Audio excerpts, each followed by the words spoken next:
Pisces, 16 to 31 January. Yep, shout out po, shout out. Welcome sa Scorpio World Tarot. Shout out po ako sa fellow OFW. Ingat po, ingat tayo. Second half of January, year of the fire horse. Yep, mabilis mag-isip, magdesisyon, everything.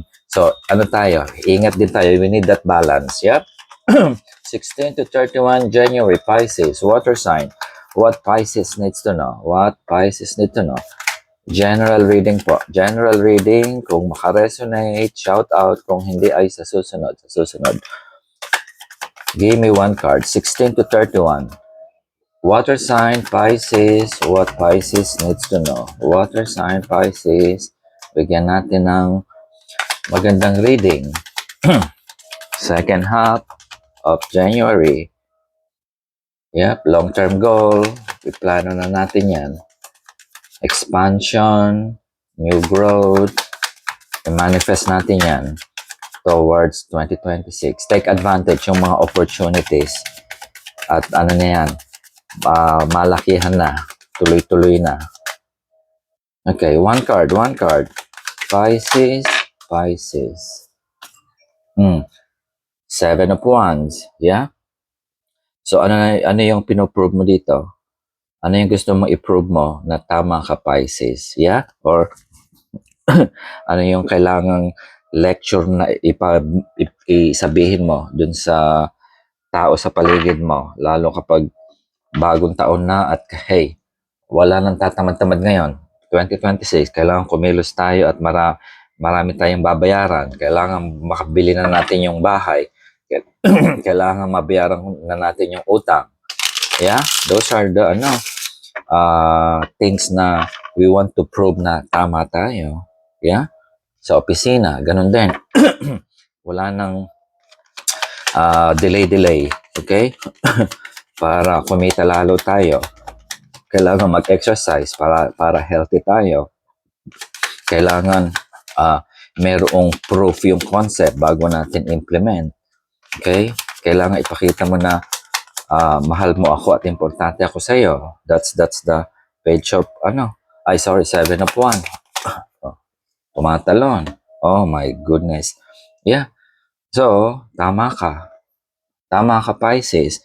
Pag ginawa natin ito, makukuha natin yung clarity, abundance, health, wealth.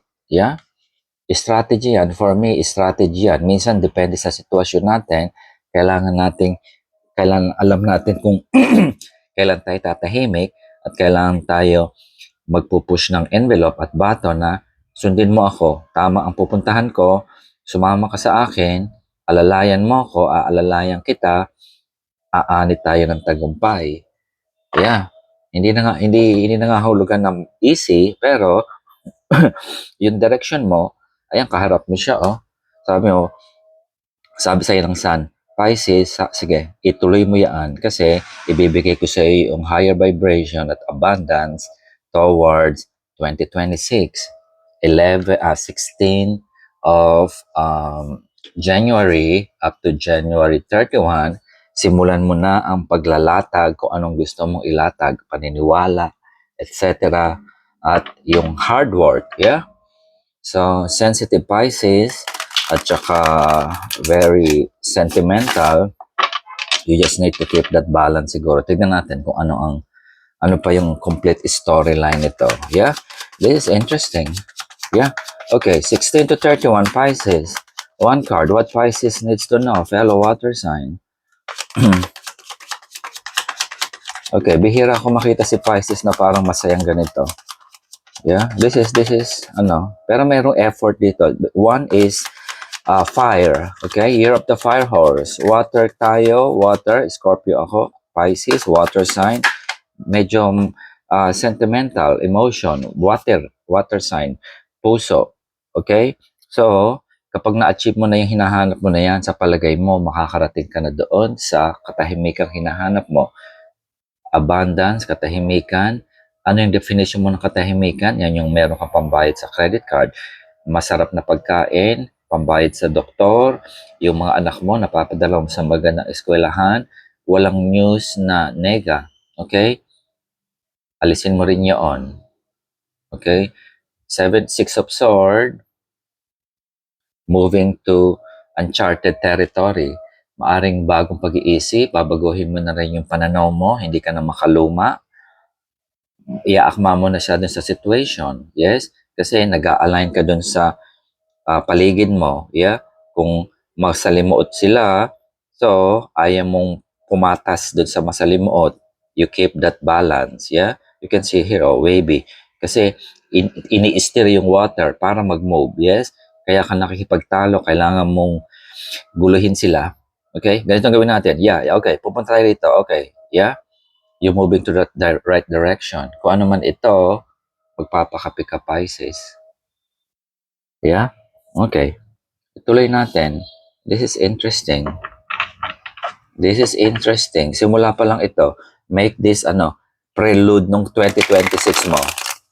Okay? Kung ito yung minanifest mo nung isang taon na gusto mo pang ma-achieve, hindi na tuloy. Okay? 2026, mas magaang, mabilisan nga lang. Pero kapag nakuha mo yung mabilisan na yon, huwag mo nang pakawalan.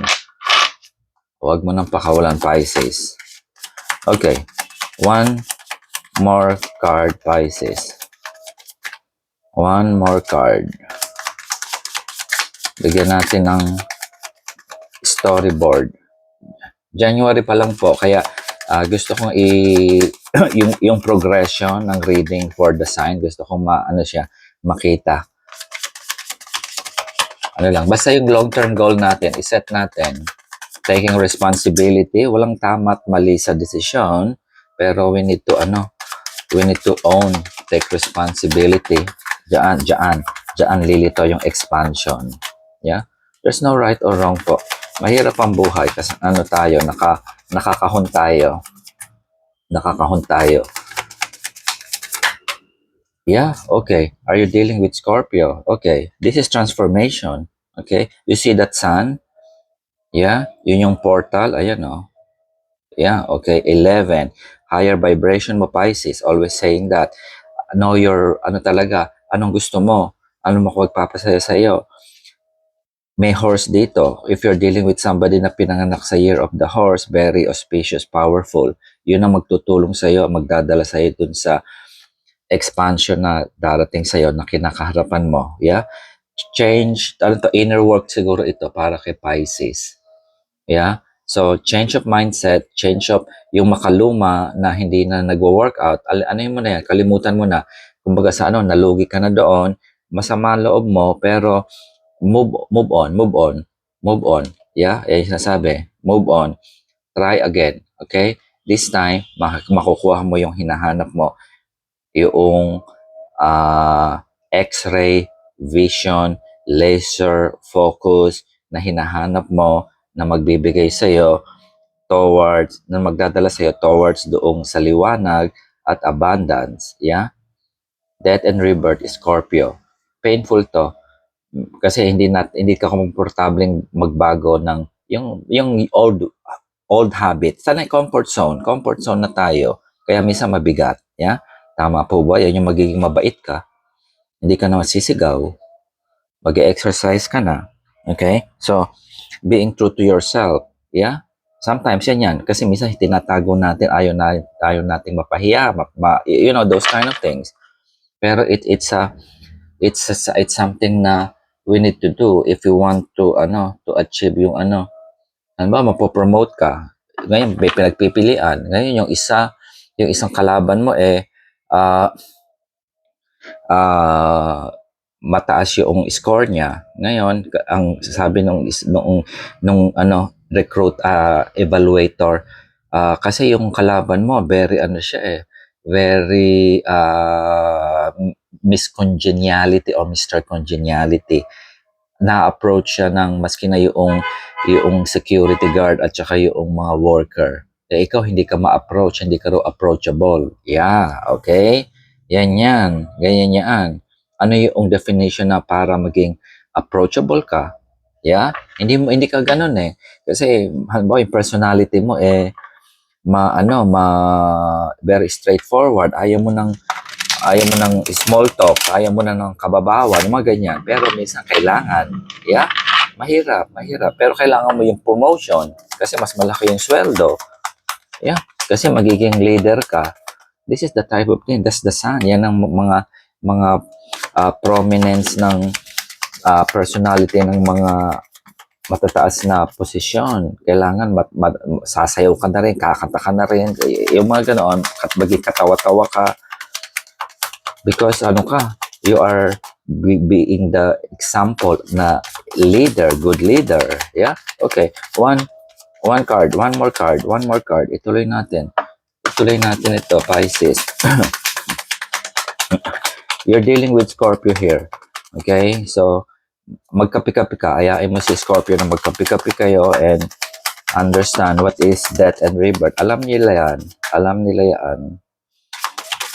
One card. Yeah? Okay. See? Yung pera, structure to ng buhay mo. So, as simple as yung promotion na hinahanap ko.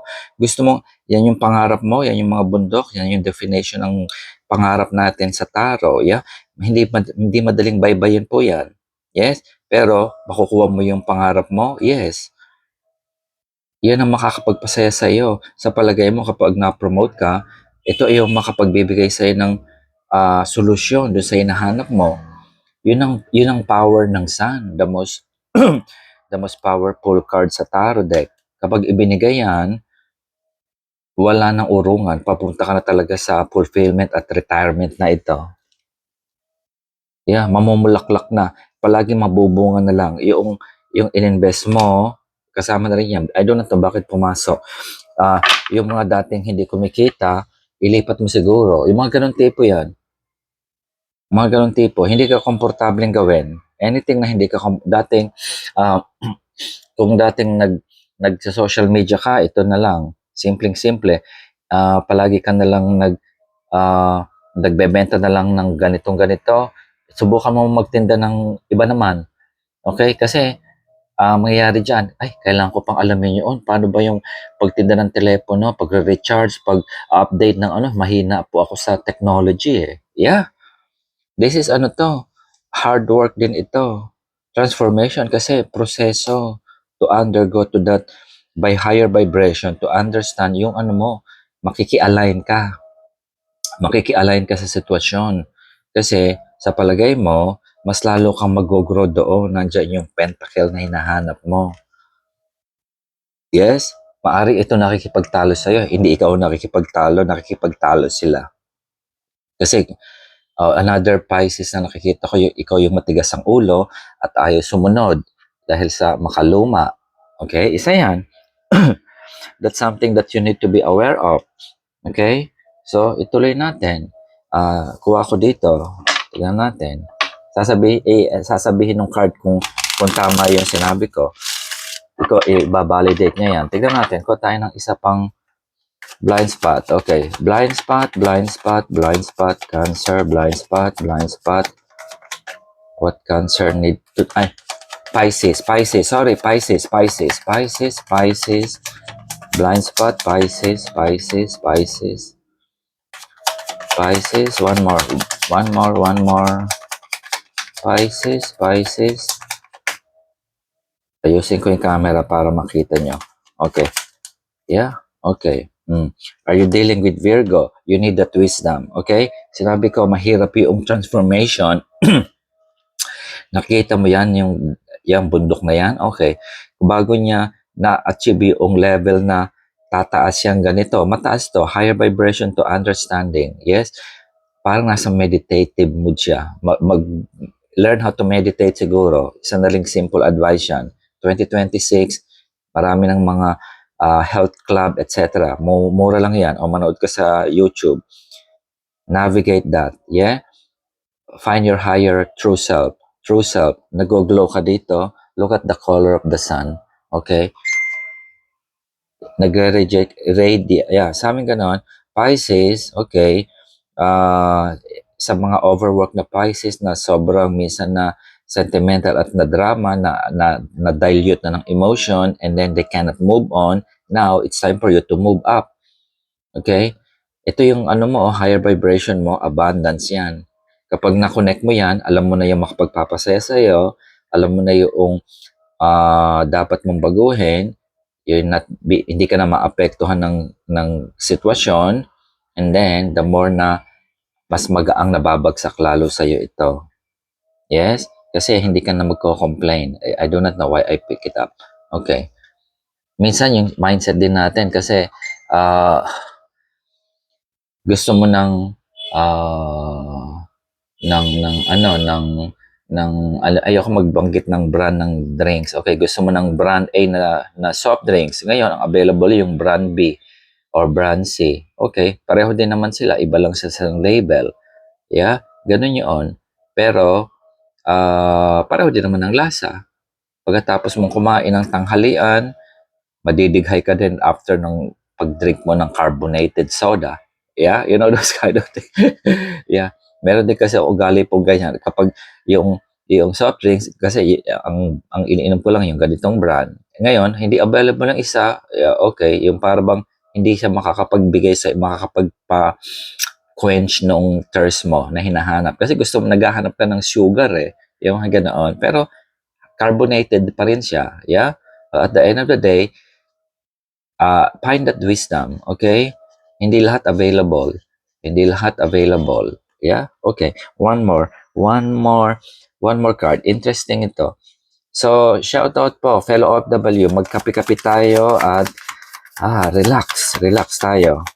Start of the year. Let's start the year right. Okay? One more card. Oops. Okay. Expansion. Okay, one more. Pisces. One more card. I just want to see the outcome. I think outcome maibibigay dito. One outcome. Outcome. Pisces, one outcome. Outcome lang. Give me the outcome. Outcome.